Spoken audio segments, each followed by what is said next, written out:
recessive allele. And you can look at some examples and you can kind of easily see how they work, but you definitely will be using them more in high school. The last thing we're going to talk about is natural selection and selective breeding. And let's go with some definitions.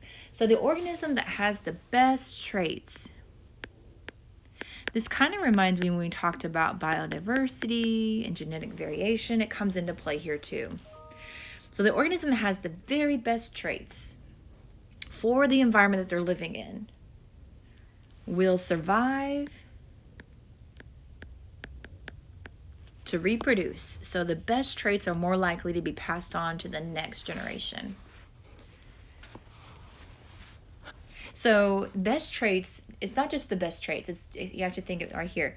The best traits for the environment that they're living in. So the best traits to live in a desert, the best traits to live in the snow, the best traits to live in the jungle. Wherever it may be, and if they're thriving and surviving, they're going to start to reproduce. And their traits, those best traits, are going to keep on passing down to their offspring. This is called natural selection.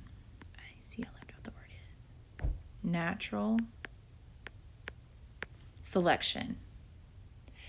It also has a name that I want you to write in. It's called survival. You may have heard of this. Survival of the, fittest. That's also known as natural selection. Survival of the fittest. Whoever's the most fit to survive in an area will reproduce and keep living there and thriving and providing more and more generations.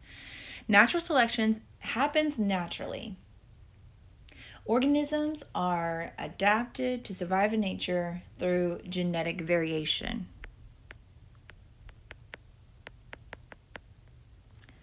So that means, you know how we're not all the same height. All humans are not the exact same height. And there's always a genetic variation. All of us don't have the same color of hair, even if we may have all brown hair, let's say, but they're all different kinds of variations on our hair color. Same thing with organisms where they live. Like there are some organisms that are be faster runners in their species or jump longer, can reach up higher to get higher trees. So there's the more variation, the better for the organisms to survive. Selective breeding is the process of breeding plants and animals for particular genetic traits. In this case, humans choose organisms that have certain traits that they find desirable and breed them to create offspring with those traits. Selective breeding is also known as artificial. I misspelled that. Let me delete that.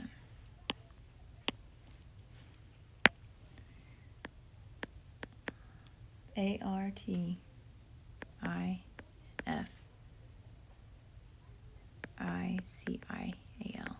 Artificial selection. It's the creation of organisms with traits that humans want. Organisms might not survive in nature in this case, and you're going to see a decreased genetic variation happening because humans are breeding certain traits, and so it's not happening naturally, and so humans may get what they want, but the organisms just may not survive so well in nature. And there'll be less variation. You'll see more things that look like an exact copy instead of seeing a variety of different colors of an organism. I see this, and it may not always be the truth, but I see it when I'm traveling. You see farmland, you see cows that are all like the same exact color, and they all look exactly the same. I'm like, looks like selective breeding is happening. They want something with this particular cow. It makes me think also with the donkey and a horse make a mule. Now, it's because humans want the strong and strength and the mountain climbing abilities of the donkey, but they want the agility and the quickness of the horse. And so they breed them to make mules. Now, one thing about mules is they cannot breed. They cannot naturally have an offspring. So there's decreased genetic variation. So some examples here in our pictures, you can see in this example, this is natural selection.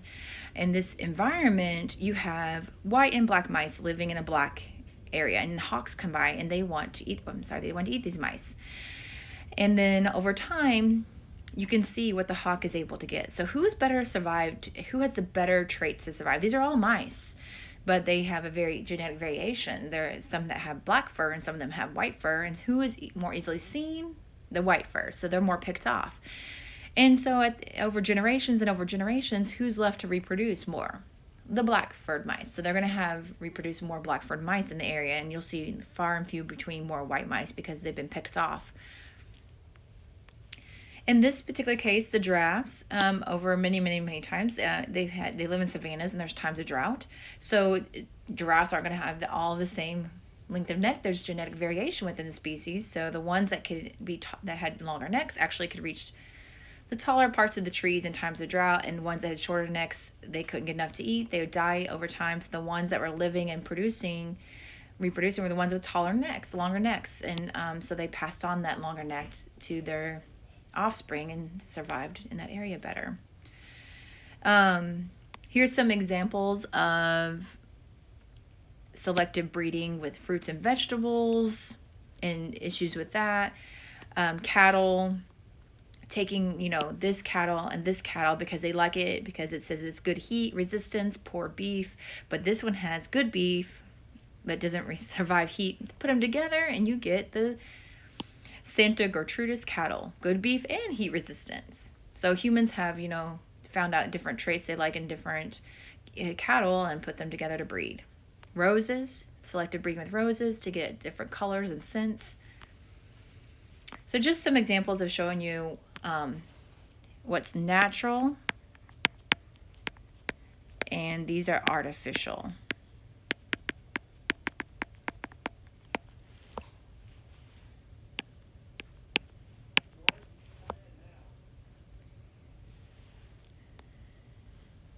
Let's highlight, this is natural selection definition and what it's called. We need to highlight all this, the first two bullets.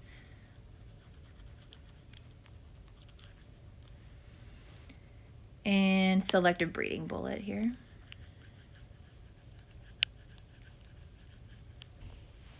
So make sure those are highlighted.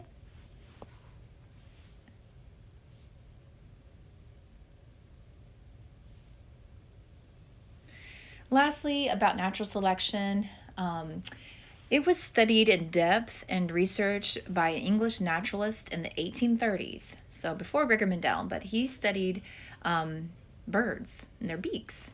His name was Charles Darwin.